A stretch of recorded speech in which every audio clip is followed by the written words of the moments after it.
Bom, pessoal, nós vamos fazer aqui então, o vídeo de correção da lista de exercício, a última lista de exercício, envolvendo aí equilíbrio, de um ponto material, velocidade média e aceleração, tá ok? Eu vou fazer a leitura das questões e aí a gente passa para a resolução de cada uma delas. Então, a primeira questão é essa que está aí, ó. Uma pessoa possui um vaso de planta em casa que fica pendurado por meio de uma corda de comprimento igual a 5 metros. Para aguar o vaso, a pessoa precisa puxá-lo, como mostra na situação 2, com uma força de intensidade F. A gente pode ver, aqui está a força F, a pessoa está puxando o vaso aqui, no caso, para a direita. Sabe-se que o vaso tem uma massa igual a 10 kg. Então está aqui a primeira situação, onde o vaso está pendurado na vertical, e a segunda da situação, a corda que prende o vaso, que sustenta o vaso, está inclinada graças à ação da força aplicada pela pessoa, a força F.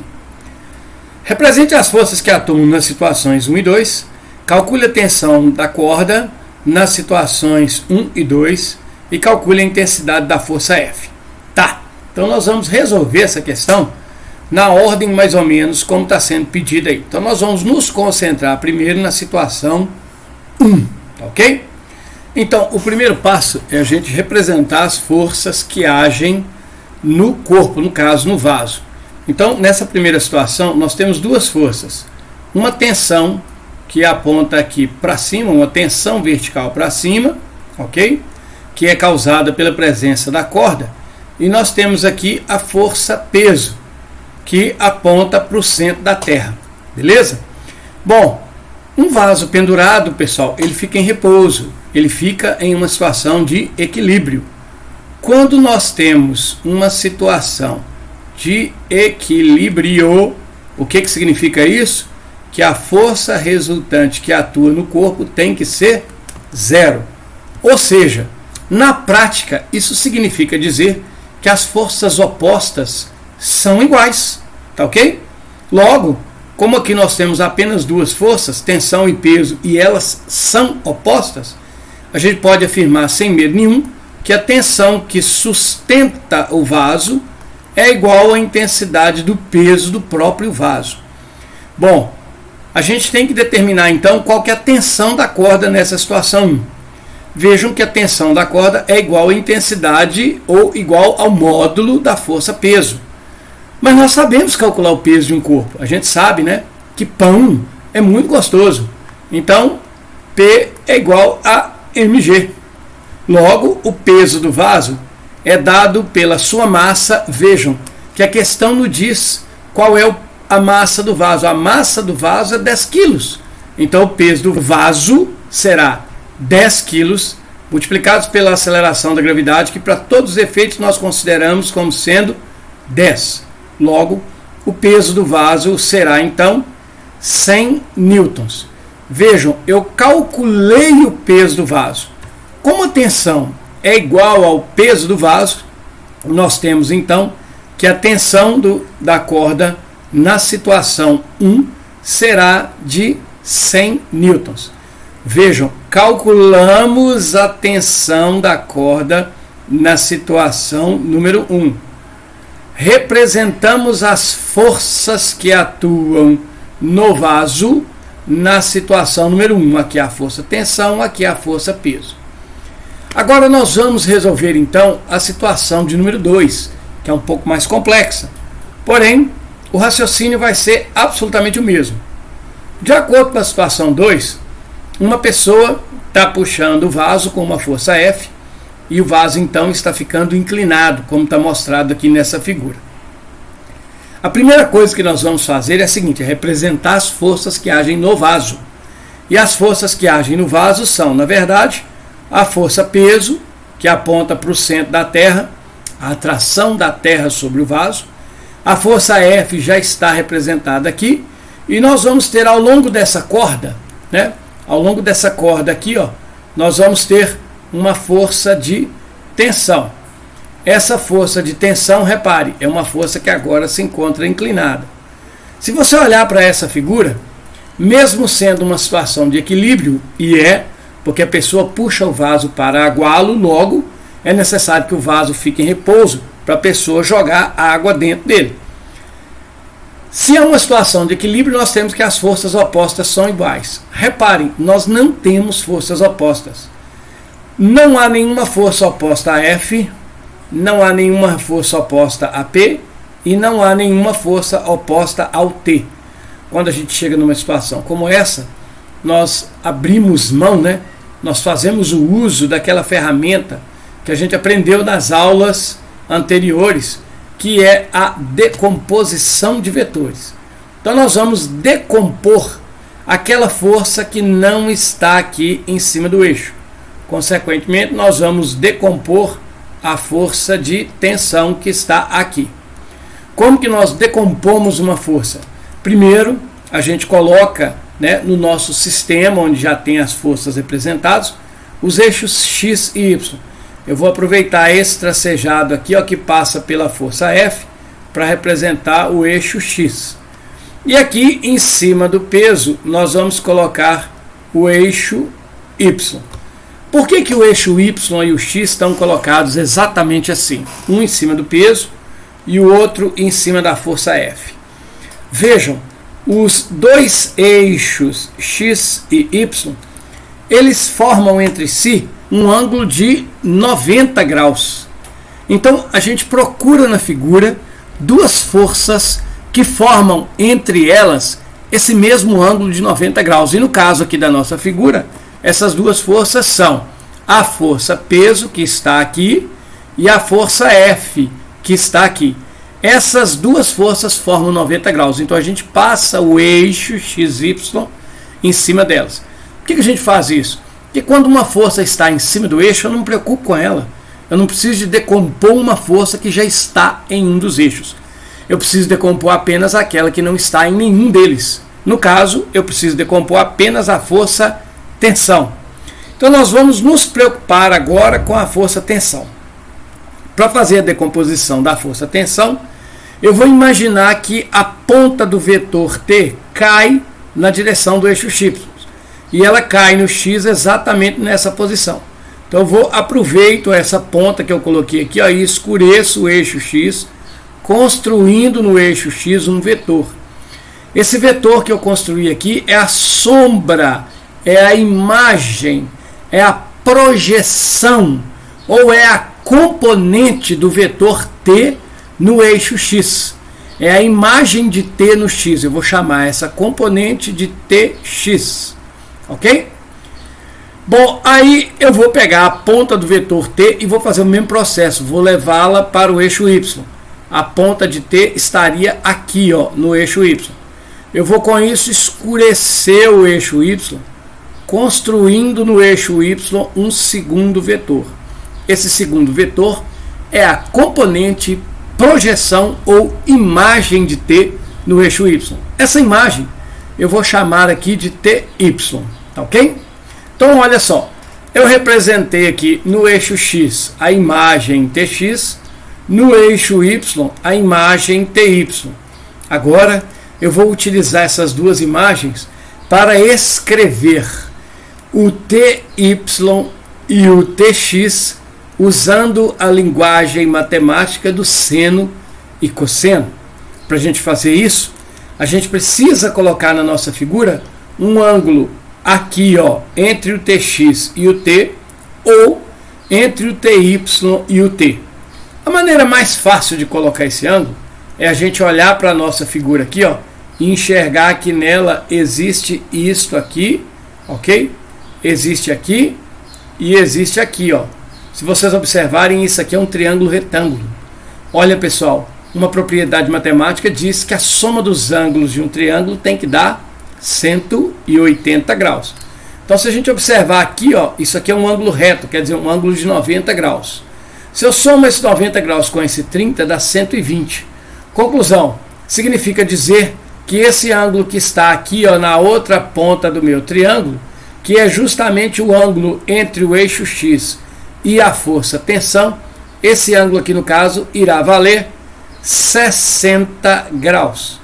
Vejam, eu já tenho um ângulo aqui entre o eixo X e a força tensão. Com esse ângulo eu já posso escrever TY e TX usando a linguagem de seno e cosseno. No nosso caso aqui, se a gente observar com um pouquinho, de boa vontade, a gente percebe que o ângulo de 60 graus toca no TX, ele encosta aqui no vetor TX. Então o TX está com ângulo. Logo, TX é uma imagem de T que está com ângulo. Lembre-se, com é cosseno, com um ângulo de 60 graus. Ao passo que o TY, o ângulo de 60 graus, não encosta aqui no vetor TY. Então o TY é uma imagem de T, tá ok? Mas que está sem o ângulo de 60. Lembre-se, com cosseno, sem seno. Vejam, eu escrevi TY e TX usando a linguagem matemática de seno e cosseno. Com essas duas expressões, eu vou tentar descobrir quanto vale a força de tração na corda e também quanto vale a força F. Mais uma vez, se a gente olhar aqui para essa figura, a gente percebe que depois que a gente faz a decomposição de vetor, aparecem forças opostas. Repare que o peso agora é oposto a TY e o F é oposto ao TX. Bom, como trata-se de um caso de equilíbrio, as forças opostas são iguais. Então, eu posso escrever, tá certo? Que o peso é igual a TY. E posso escrever que F é igual a TX. Bom, então vejam, eu tenho aqui agora mais duas expressões matemáticas. Alguma dessas expressões eu tenho que resolver, tá? Ela tem que ser possível de resolver. Mas vejam uma coisa interessante. Nós já sabemos que o peso do vaso está calculado aqui, ó. O peso do vaso, que tem 10 quilos, é 100 newtons. Ora, eu conheço o peso do vaso. Então, se eu conheço o peso do vaso, eu também conheço a intensidade do vetor TY. Ou seja, se o peso é de 100 newtons, esse é o valor do meu TY. Veja aqui, ó, eu sei quanto vale o TY. Eu vou usar então esse valor de TY para determinar quanto vale a tensão na corda. Tá certo? Vou inserir aqui uma nova página para a gente poder seguir sem perder o nosso raciocínio. Então vamos utilizar a expressão de TY é igual a T seno de 60. Vou transpor essa expressão aqui, ó, TY é igual a T vezes o seno de 60. E eu vou usar o valor de TY que eu encontrei aqui em cima, isto é, 100, para determinar o valor da força T. Lembrando que o seno de 60 em decimais é 0,87 e o cosseno de 60 em decimais é meio. Então, conhecendo seno e cosseno de 60, nós podemos substituir o valor aqui e achar o valor do T. Vejam que 100 vai ser igual à intensidade T. O seno de 60 é 0,87. Portanto, quem está multiplicando passa para o outro lado dividindo. Nós vamos ter que 100 dividido por 0,87 será então o valor do T. Basta a gente fazer então essa operação. 100 dividido por 0,87.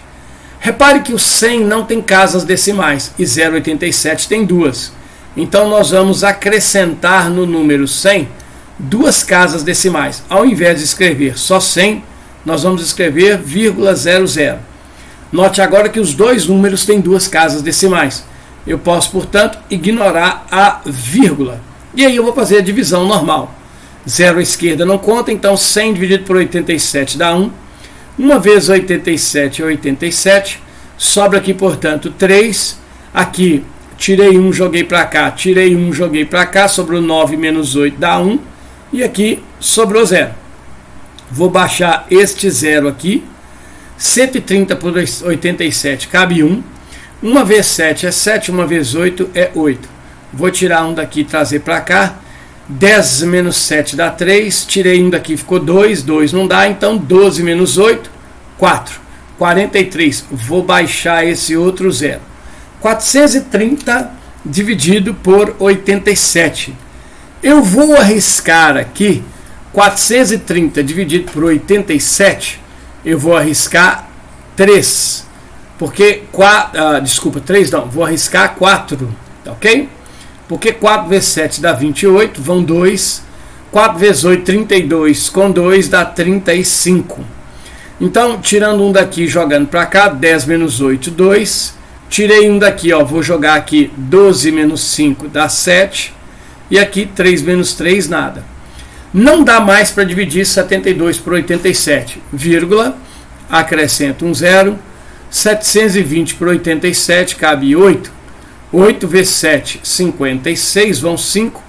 8 vezes 8, 64, com 5, 69. Então sobra 4. Tirei um daqui, 11 menos 9, 2. Tirei um daqui, 0. Então, para todos os efeitos, a intensidade da nossa tensão é de algo próximo de 114,8 newtons. Essa é então a intensidade da tensão na corda no caso da situação de número 2. Está aqui a tensão da corda. Agora eu vou aproveitar, vejam, que encontrada a tensão da corda eu ainda tenho que achar a intensidade da força F. Note que a força F é igual a Tx. Então nós vamos utilizar a expressão de Tx para determinar o valor de F. Então vamos lá, quem é Tx? O Tx será o T, ok? Cosseno de 60. Então vejam, eu transcrevi aqui para baixo esta situação aqui, ó, Tx igual a T cosseno de 60. E agora eu vou substituir os valores. Quem é o Tx? Não sei. Quem é o T? Agora eu sei. Quem é o T? O T vale 114,8 multiplicado pelo cosseno de 60, que é 0,5. Então, se a gente pegar 114,8 e multiplicar por 0,5, você tem 5 vezes 8, 40, vão 4. 5 vezes 4, 20, com 4 dá 24, vão 2. 5 vezes 1, 5, com 2, 7. E, obviamente, 5 vezes 1, 5.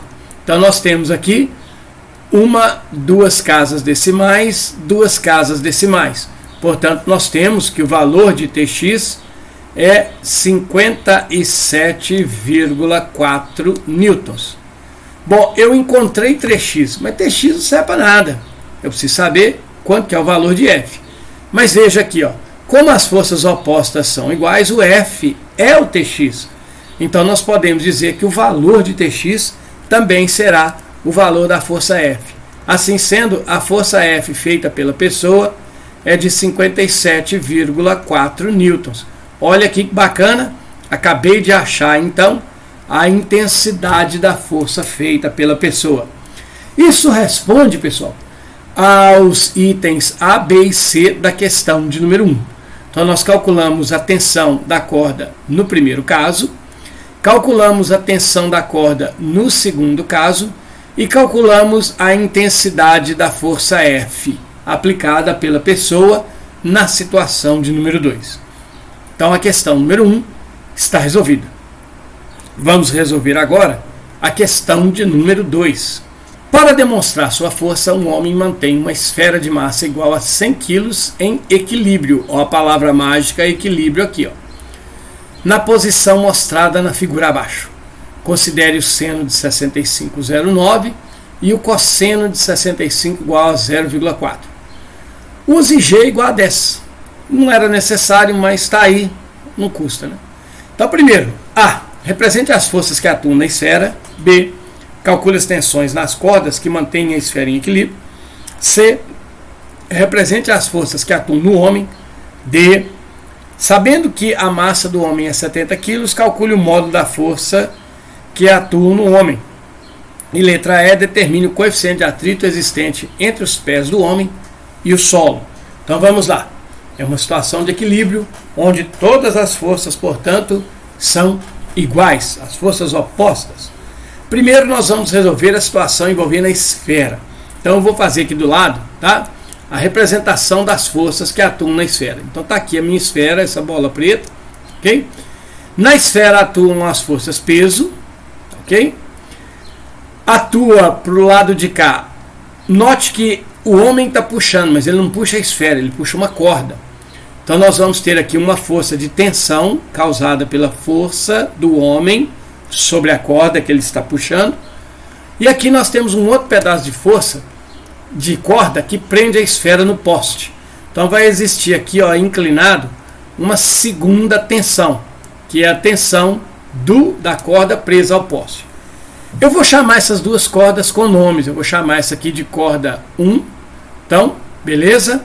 E vou chamar essa corda aqui de corda 2, tá ok? Para a gente poder diferenciar, tá, essas duas tensões. Ao invés de chamar só de tensão e tensão, nós vamos chamar aqui de T1 e aqui, portanto, de T2, tá ok? Vejam, ao representar as forças que atuam na esfera, eu consigo perceber que eu não tenho forças opostas. Ninguém é oposto ao T2, ninguém é oposto ao peso e ninguém é oposto a T1. Então nós vamos ter que fazer nessa figura aparecerem as chamadas forças opostas.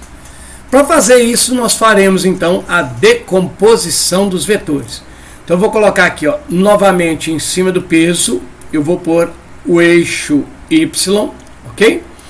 E aqui em cima da força T2, eu vou colocar o eixo X. Mais uma vez, eu sempre procuro duas forças que formam entre si um ângulo de 90 graus para poder colocar os eixos. Bom, uma vez que eu coloquei os eixos, eu vou então decompor a tensão T1 em suas imagens, ou suas componentes, ou suas projeções T1x e T1y. Imagine a ponta do vetor T1 caindo para o x, ele cai aqui, nós escurecemos o eixo x, criamos aqui em x um vetor, esse vetor será a projeção de T1 no eixo x, ou seja, o T1x. Vai na ponta de T1, deixa ela cair em direção ao eixo y, a ponta de T1 cairia aqui, nós escurecemos o eixo y e construímos sobre ele um vetor.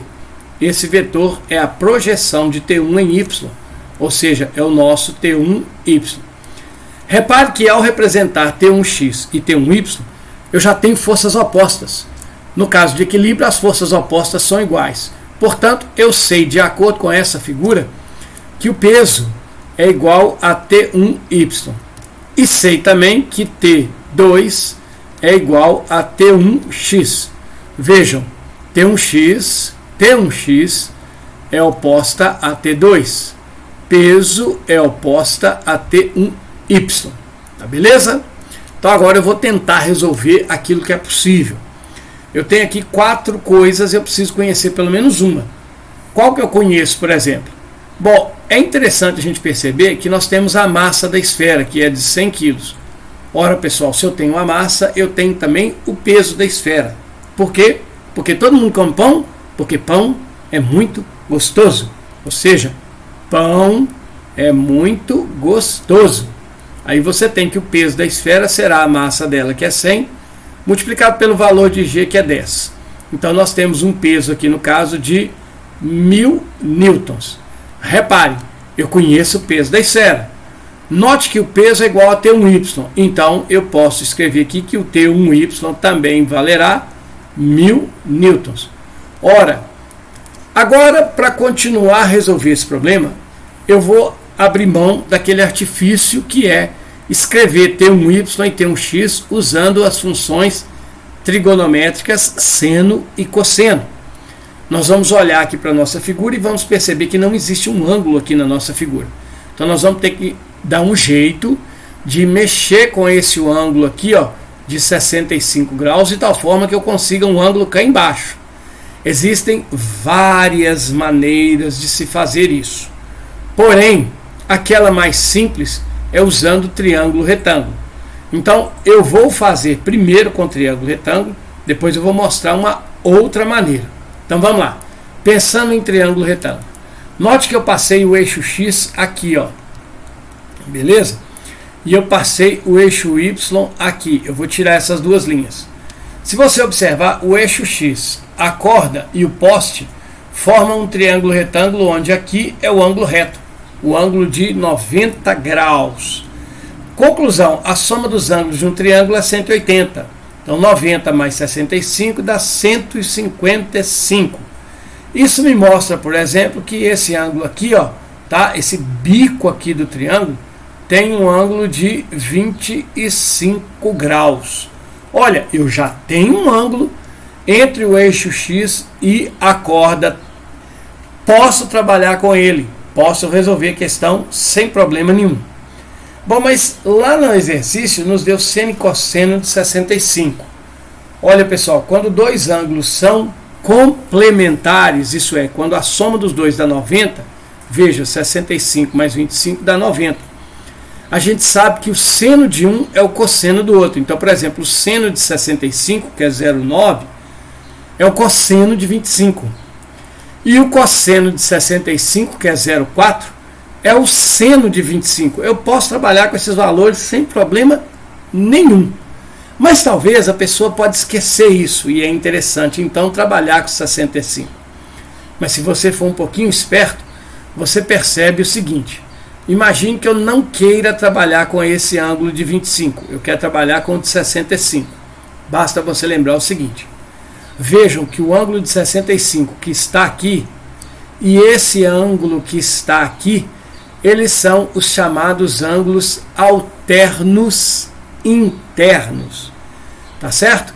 Como esse ângulo aqui e esse aqui são alternos internos, a gente sabe que esses ângulos têm o mesmo valor. Então quer dizer que aqui, ó, nós temos um ângulo de 65 graus. Ao invés de trabalhar com aquele ângulo de 25 que eu achei no triângulo retângulo, eu vou trabalhar com esse de 65 graus. E vejam que o de 65 graus está entre a corda e o eixo Y. Então quer dizer que nesta figura que eu construí, este ângulo de 65 graus que está aqui, ó, na figura, ele está aqui, ó, entre a força T e o eixo Y. O ângulo de 65 graus está aqui. Uma vez colocado esse ângulo, uma vez que você enxergou esse ângulo, nós vamos agora utilizá-lo para escrever T1y e T1x em função de seno e cosseno. Então eu vou pegar aqui primeiro e vou fazer o seguinte: nós vamos escrever aqui, ó, do lado, ok? Primeiro, quem é o T1y? O T1y é a imagem de T1. E vejam, se você vem aqui na figura, repare que o ângulo de 65 encosta aqui, ó, no vetor T1y. Significa que o T1y está com ângulo. Então nós podemos falar que T1y é T1 cosseno de 65.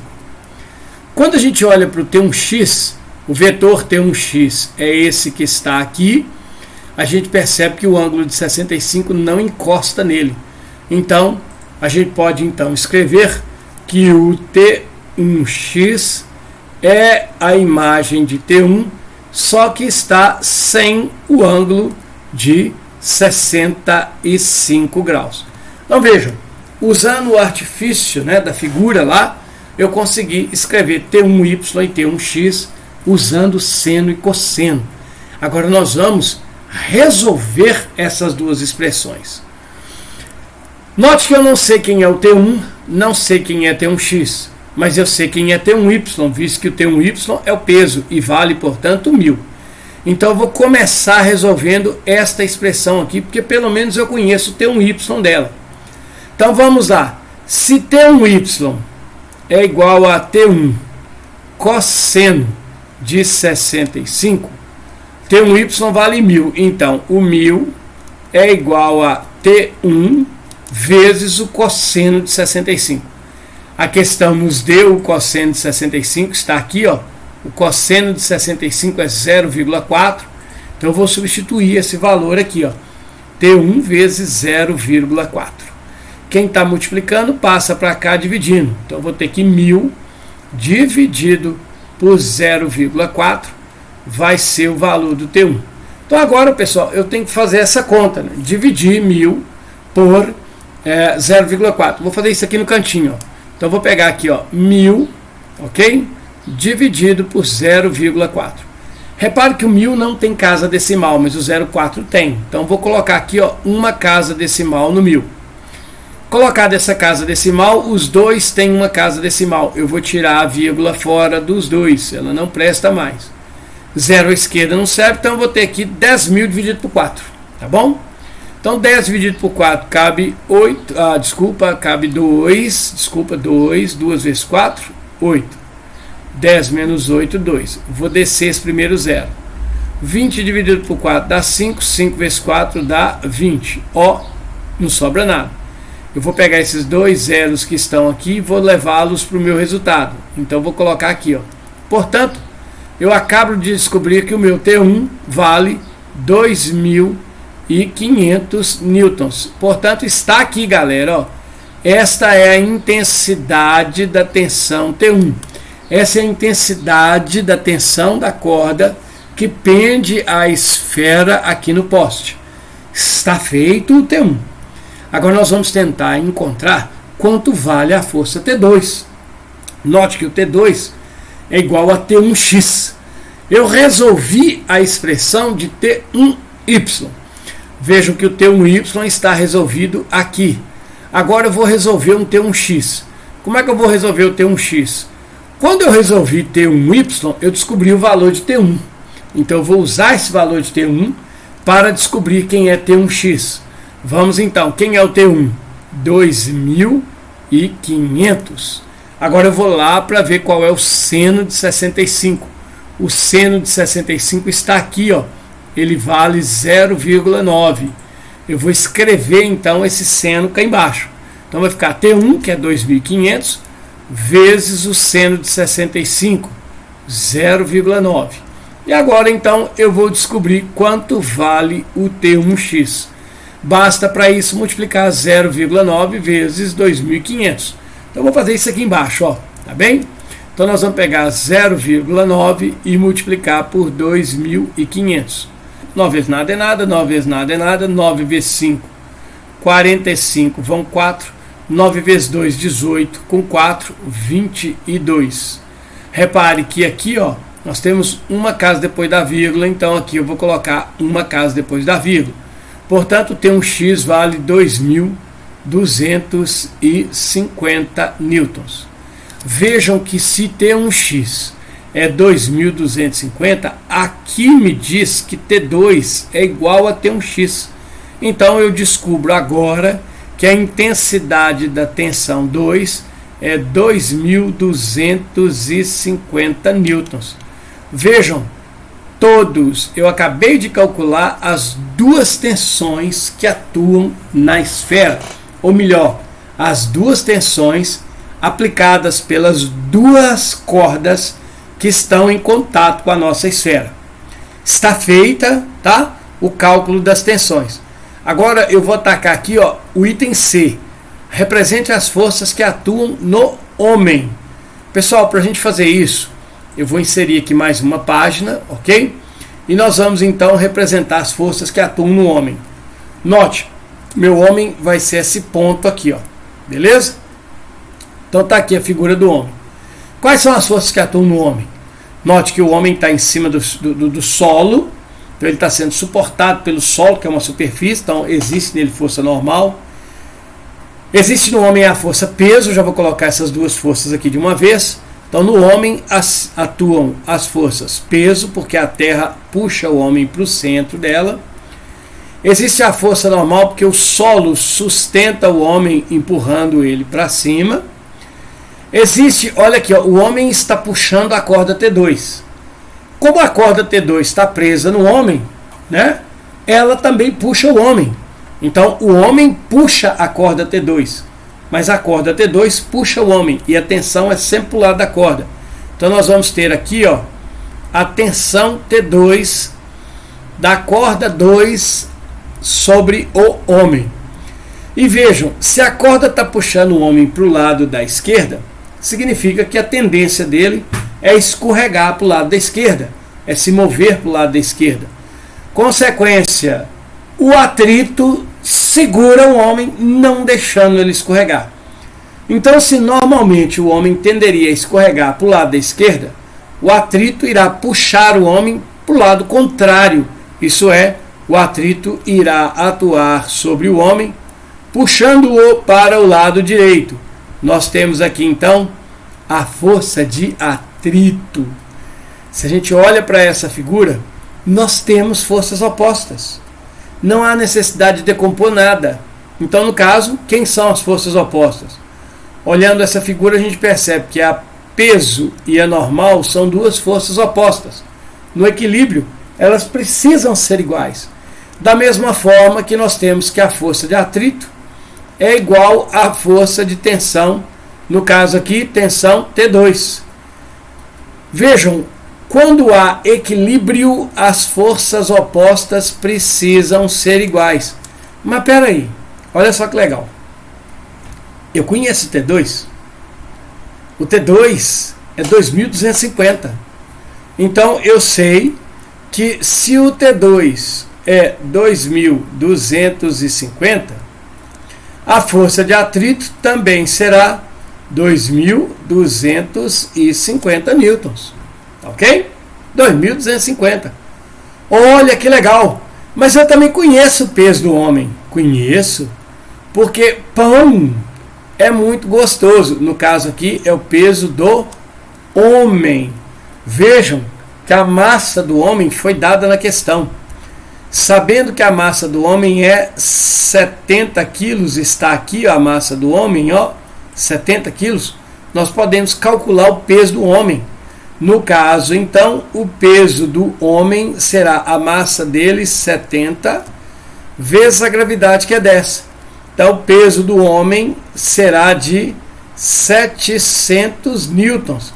Está aqui o peso do homem, está aqui a força de atrito, está aqui a tensão T2. Eu já conheço 3 das 4 forças que atuam no homem. Minto, eu conheço as 4, porque de acordo com esta igualdade aqui, o peso é igual ao normal. Portanto, a normal é também 700 newtons. Estão aí, as 4 forças que atuam no homem.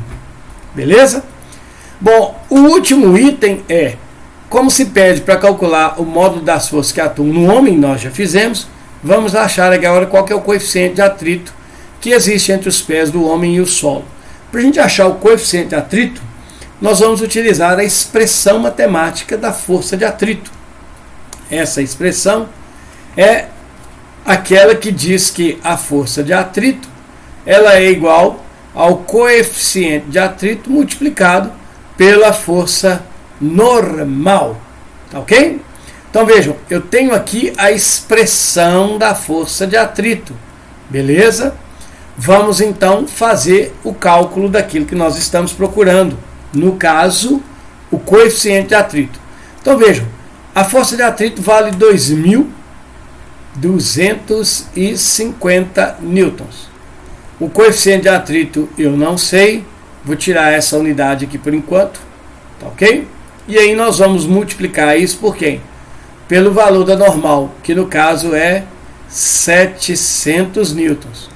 Quem está multiplicando passa dividindo, então eu vou ter aqui facilmente que o nosso coeficiente de atrito, ou seja, eu vou pegar 2.250, vou dividir por 700 e assim eu vou achar o coeficiente de atrito. Continuando a resolução aqui, então o Mi será, tirando um zero com outro zero, nós vamos ter que o coeficiente de atrito será, na verdade, 225 dividido por 70. Então nós vamos fazer essa conta, ok? Vou fazer ela aqui embaixo. 225 dividido por 70, obviamente são 3. 3 vezes nada é nada, 3 vezes 7 dá 21. Então se a gente subtrai aqui, nós vamos ter o seguinte, que 5 menos 0 é 5, 2 menos 1 é 1 e 2 menos 2 é 0. Bom, não dá para dividir 15 por 70, acrescenta um 0,150 por 70, cabe 2. 2 multiplicado por 70 vai nos dar 140.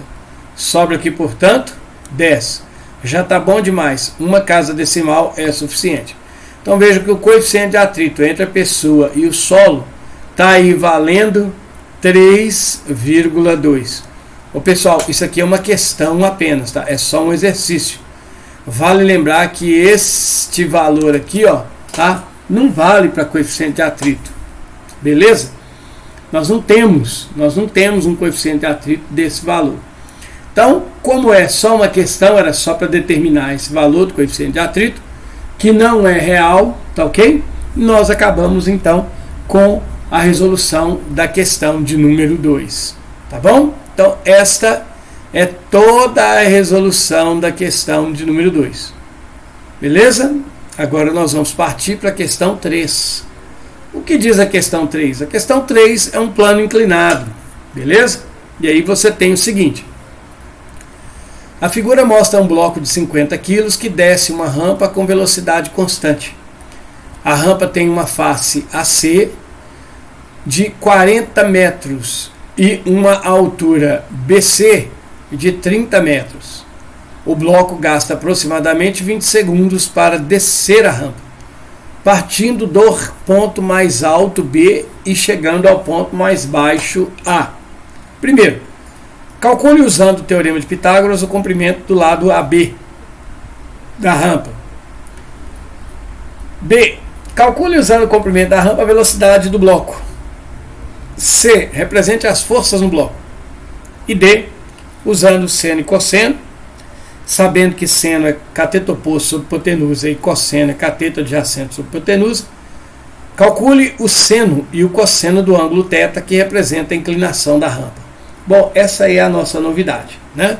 Que não é uma novidade boa, mas é uma novidade. Então vamos lá. Primeiro, resolvendo o item A. O que é que pede o item A? Use o teorema de Pitágoras para calcular o lado AB da rampa. Então vou fazer o seguinte, ó. O lado AC, tá? Esse lado AC aqui, ó. O lado AC vai ser a base da rampa. O lado CB é a altura da rampa. E o AB é o comprimento da rampa. B é a base, H, altura, C é o comprimento. O que é que diz o teorema de Pitágoras? O teorema de Pitágoras diz o seguinte: o quadrado da hipotenusa, C ao quadrado, é igual à soma dos quadrados dos catetos. Ou seja, é igual B ao quadrado mais H ao quadrado. Vejam que o C ao quadrado será, portanto, o B 40 ao quadrado mais o H 30 ao quadrado. Então, o C ao quadrado será, veja, 40 vezes 40 não é 80. E também não é 160. Tá? 40 vezes 40 é 1.600. Só você pegar, ó, 40 vezes 40, tem dois zeros, tá vendo? 0 vezes 0, 0 vezes 0. 4 vezes 0, 4 vezes 4. Aí vai ficar 0061. Portanto, 1.600 mais 30 ao quadrado, 900. O C ao quadrado será, então, 900 mais 1.600, 2.500. O C será a raiz de 2.500. Pessoal, a raiz de 2.500 é 50. Então quer dizer que a rampa tem 50 metros de comprimento. Está feito a letra A. A letra B pede para você calcular a velocidade do bloco sabendo o comprimento da rampa. Ah, mas qual é a velocidade? Para me saber a velocidade, eu preciso saber o tempo que o bloco gasta para descer a rampa. Veja que a questão nos deu. Ele gasta 20 segundos para descer a rampa. Então, como nós já sabemos, a velocidade média é o que foi percorrido em um determinado tempo. O que é que o bloco percorreu para descer a rampa? Ele percorreu o comprimento da rampa. Ou seja, ele desceu 50 metros. O bloco desceu 50 metros. E esses 50 metros foram percorridos em 20 segundos. Cancela o zero, 5 dividido por 2. A velocidade média do bloco é de 2,5 metros por segundo. E está aqui a velocidade média do bloco. Está resolvido o item B da nossa questão de número 3. Agora nós vamos fazer o seguinte, vamos representar as forças que atuam no bloco, ok? Para fazer isso, pessoal, eu vou pedir a licença a todos, né? Não vou não. Nós vamos simplesmente representar as forças no bloco. Como se trata de um plano inclinado, tá ok? Nós vamos fazer o seguinte, ó, tá aqui o bloco. O bloco é esse ponto aqui, ó. Quais são as forças que atuam no bloco? O peso que o puxa para o centro da Terra, beleza? Nós temos, veja bem, o bloco está em cima de uma rampa. Uma rampa é uma superfície. A superfície exerce no bloco uma força de sustentação. No caso, é uma força normal. A normal, como está numa superfície inclinada, a normal também é inclinada. Então, se a superfície tomba, a normal tomba também. Porque a normal sempre faz 90 graus com a superfície. E aqui vejam que o bloco desce com velocidade constante. Olha, para o bloco descer com velocidade constante, tem que existir alguma coisa que segura ele. Porque se não tiver alguma coisa que segura ele, o bloco desce acelerado. O que é que segura ele? Aquela força que é contra o movimento do bloco. A força que é contra o movimento é aquela que nós chamamos então de força de atrito. A força de atrito é aquela que fica paralela à superfície. E aqui acabei de representar. Na verdade, eu poderia representar essas forças na minha figura cá em cima, tá certo? Bastava colocar, né, o peso aqui para baixo, tá ok? Colocar a normal aqui inclinada e colocar aqui paralelo ao plano, paralelo ao plano, ou paralela ao plano, a força de atrito. São essas três forças que atuam aqui no meu bloco, beleza?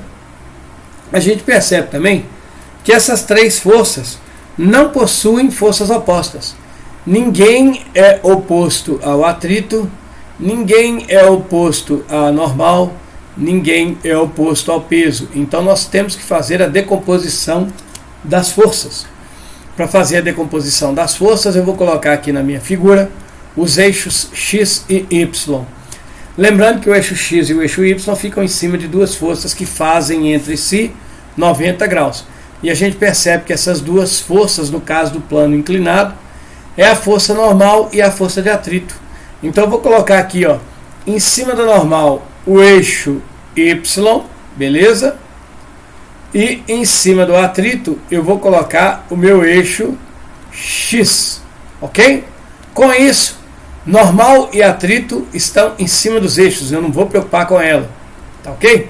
Então vejam, normal e atrito em cima do eixo. Bom, eu vou pegar então a força peso e vou decompô-la. Para ficar fácil de enxergar, eu vou refazer o meu sistema de eixos aqui, ó. Tá aqui o Y, tá aqui o X, beleza? X, Y.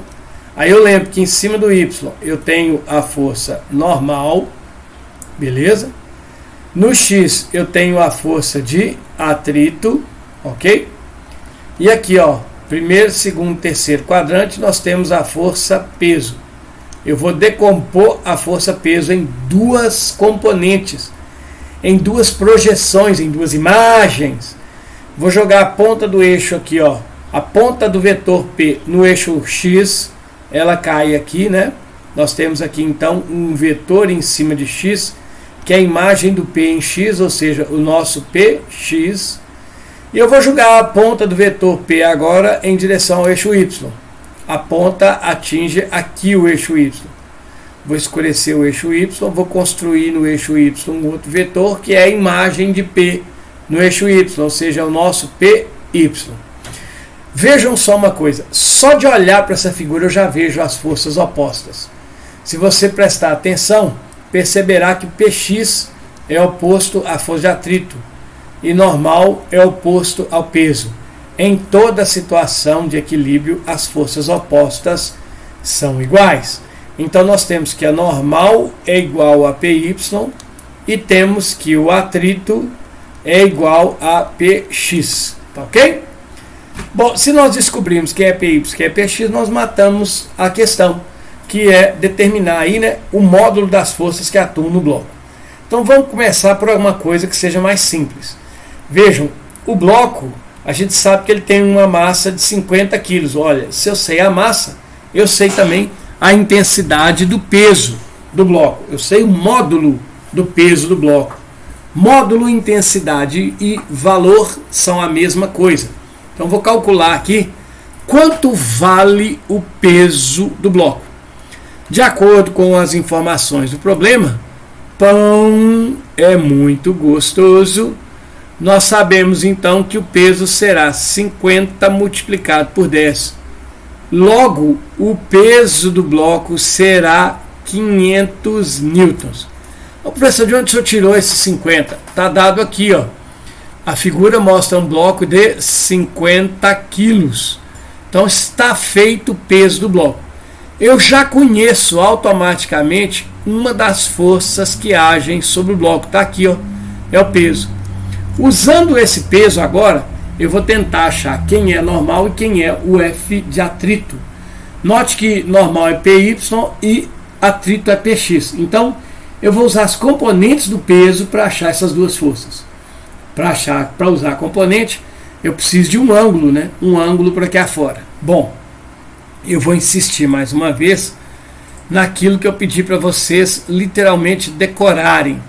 Quando nós temos um plano inclinado e colocamos normal, atrito e peso como está representado, e colocamos o eixo Y na normal e o X no atrito, esse ângulo que está aqui, ó, no pé da rampa, esse ângulo que está aqui, mesmo que ele não tenha um valor, a gente pode colocar esse ângulo que está aí no pé da rampa entre a força peso e o eixo Y. Ou seja, eu posso colocar esse ângulo aqui, ó, o ângulo θ, que eu não conheço, ele está entre o peso e o Y. Como o ângulo θ está entre o peso e o Y, você pode então escrever quem são Px e Py usando as funções trigonométricas seno e cosseno. No meu caso, eu sei, por exemplo, que o ângulo está entre o peso e o Y. Então, o ângulo está aqui, ó, na minha figura das forças, o ângulo está aqui. Veja que o ângulo encosta no PY. Então, o PY é a imagem de P e está com o ângulo encostando nele. Por sua vez, o PX é a imagem de P e veja que o ângulo não encosta. O ângulo que está aqui não encosta no PX. Então, o PX é a imagem de P, só que está sem o ângulo θ. Então, veja aí, seno e cosseno, escrevi Px e Py. Caramba, eu não sei qual é o valor desse ângulo.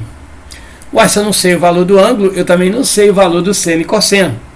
Porém, essa questão é uma questão que foi feita para você ir um pouco a mais. Exercer o seu domínio matemático. Ou seja, compreender um pouco melhor o que vem a ser a definição de seno e cosseno. Seno e cosseno são dois números que nascem das relações do triângulo retângulo. Aqui, ó, você pode ver que eu disse que o seno de um ângulo é o cateto oposto sobre a hipotenusa. E o cosseno é o cateto adjacente sobre a hipotenusa. Então, se você observar, nós vamos ter o seguinte, nós temos um triângulo retângulo.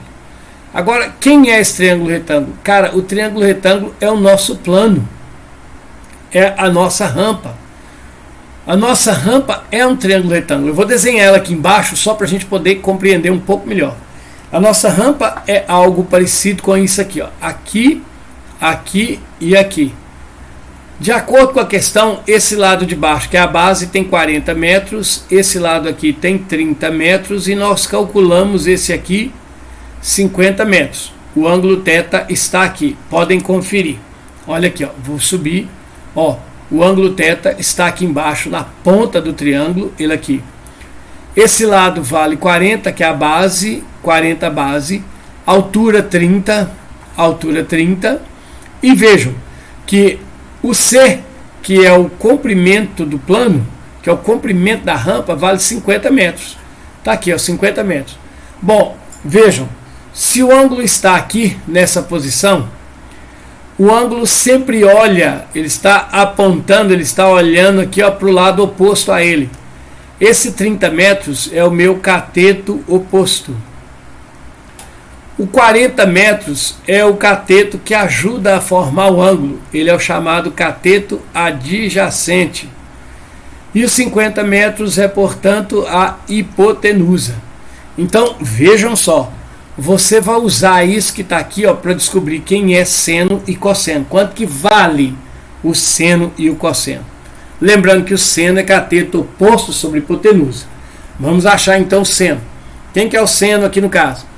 O seno desse ângulo ali, θ, é o cateto oposto 30 dividido pela hipotenusa, que é 50. Tira o zero, vira 3 dividido por 5. Se você pegar 3 e dividir por 5, vou passar aqui rápido, tá bem? 3 dividido por 5. 3 não divide, 0, acrescenta um 0. 30 por 5, 6 vezes 5, 30. Pronto. 3 dividido por 5 dá 0,6. Está aqui o valor do seno do ângulo θ, que é um ângulo genérico, cujo valor exato nós não conhecemos. Agora eu vou determinar, do mesmo jeito que eu fiz com o seno, eu vou determinar o valor do cosseno desse ângulo. Como é que é o cosseno? O cosseno é o cateto adjacente sobre a hipotenusa. Então eu vou vir aqui embaixo, tá ok? E vou escrever o seguinte, olha, o cosseno de θ será o cateto adjacente. O cateto adjacente é 40. 40 dividido pela... Opa, esse 40 ficou mal escrito, né? Então vamos lá. 40 dividido pela nossa hipotenusa. Qual que é a hipotenusa do triângulo? Veja, a hipotenusa do triângulo vale 50. Então, o cosseno é 40 dividido por 50. Então, se você pegar 40 e dividir por 50, tira o zero fora, né? A gente corta esse zero aqui.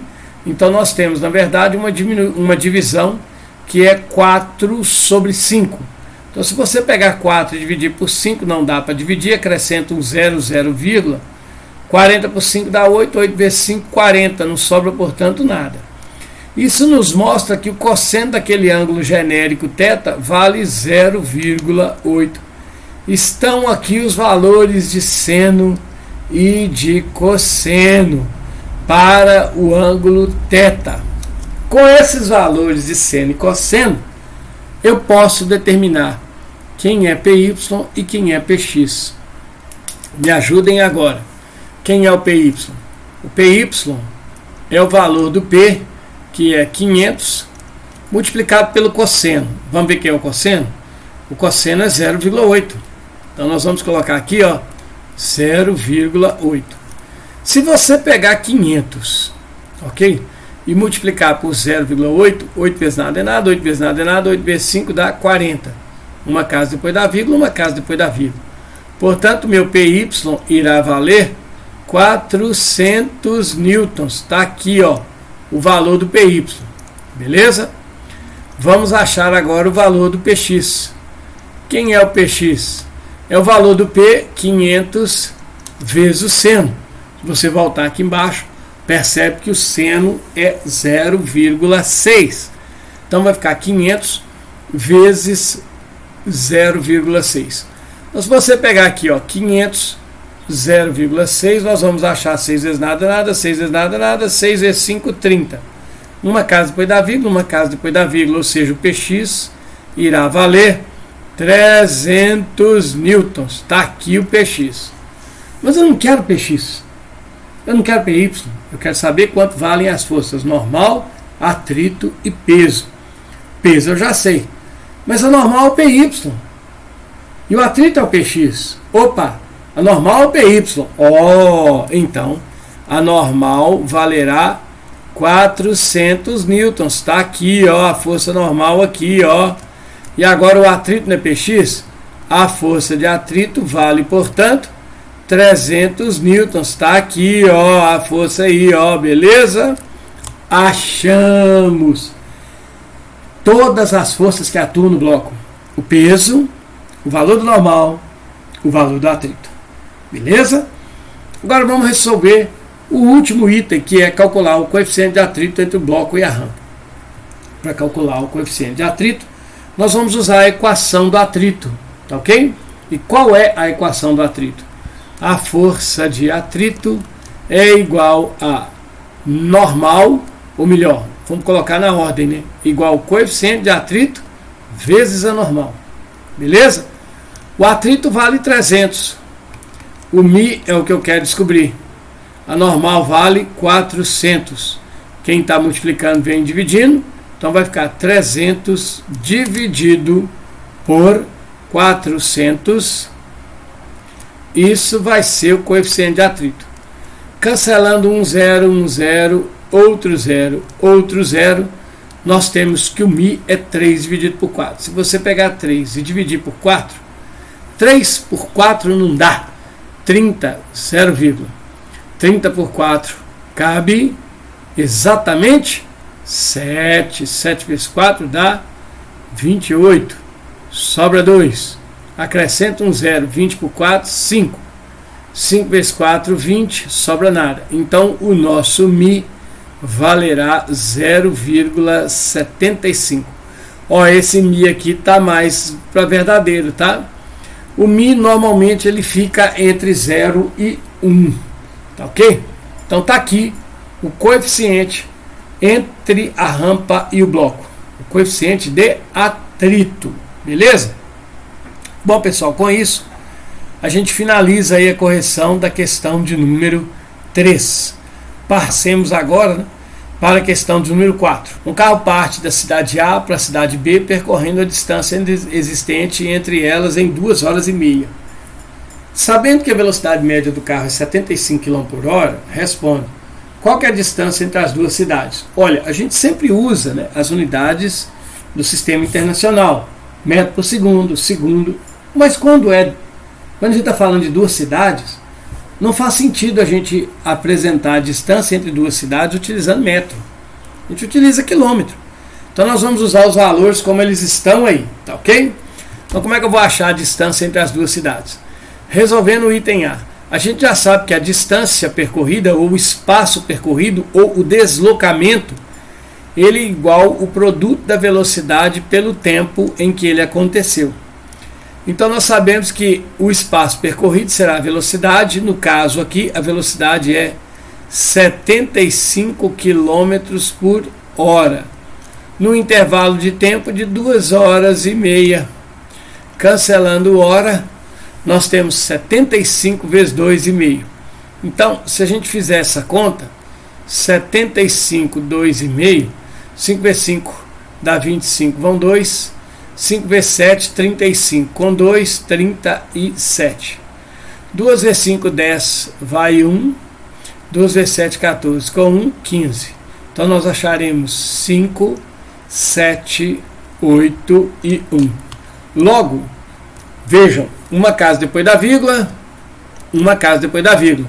A distância entre as duas cidades é de 187,5 quilômetros. Essa é a distância existente entre a cidade A e a cidade B.